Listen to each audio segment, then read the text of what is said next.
រាត្រីស្ងាត់ក្រោមពន្លឺច័ន្ទខ្ញុំឈរម្នាក់ឯងទាំងស្ងប់ស្ងាត់សំឡឹងទៅនៃស្រុកកំណើតដែលមានម៉ែប្រពន្ធនិងកូនកំពុងចាំផ្លូវ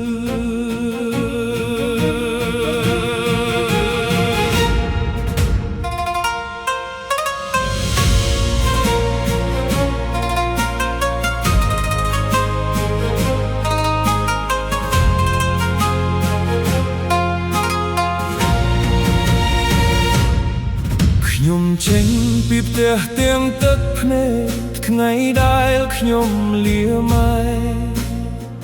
ជាលើកចុងក្រោយ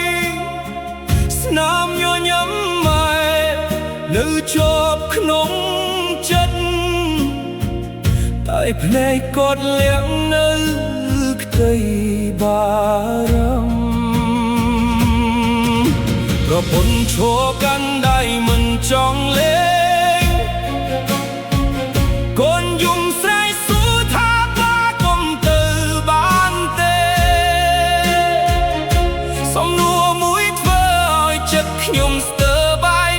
ចិត្តពិតមិនចង់ប្រកែកតែត្រូវគិតជាតិសំខាន់ជាងគ្រួសារ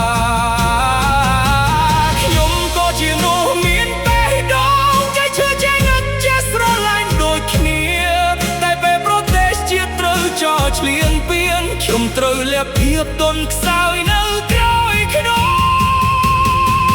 បើអ្នកឃើញទីហ៊ានឈរនៅព្រំដែនសូមដឹងថាគាត់កំពុងនឹកផ្ទះដូចគ្នានឹកសំឡេងកូនហៅថាបានឹកហូបអាហារដែលម៉ែបានធ្វើ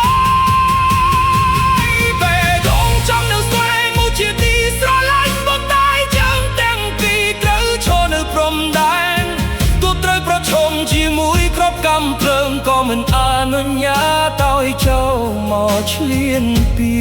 នមាតោភូមិឡើយ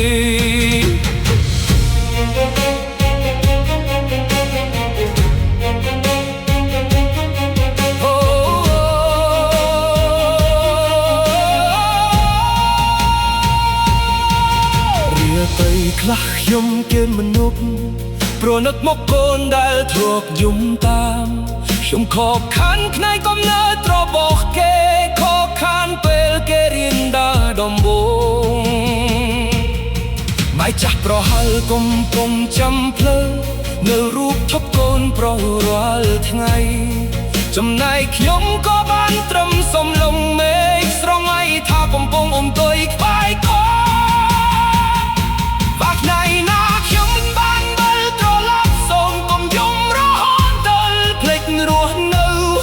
ខ្ញុំបានធ្វើផ្លូវនេះដោយមោទនភាពដើម្បីឲ្យកូនខ្មែររួមនៅក្រោមលំសន្តិភាពសូមប្រាប់កូនថាបាទស្រឡាញ់កូនខ្លាំងណាស់សូមប្រាប់ម៉ែថាកូនមិនភ្លេចគុណហើយសូមប្រាប់ប្រពន្ធថាប្រដុំខ្ញុំនៅជាមួយនាងរហូ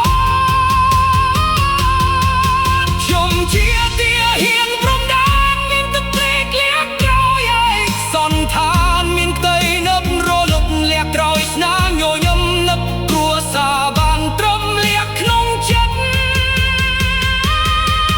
ទោះរាងកាយនៅឆ្ងាយរាប់រយគីឡូចាប់ជាងនឹកផ្ទះគ្រប់វិនាទីតែររៀបណាទង់ជាខ្មែរនៅតែតក់ខ្ញុំនឹងឈរ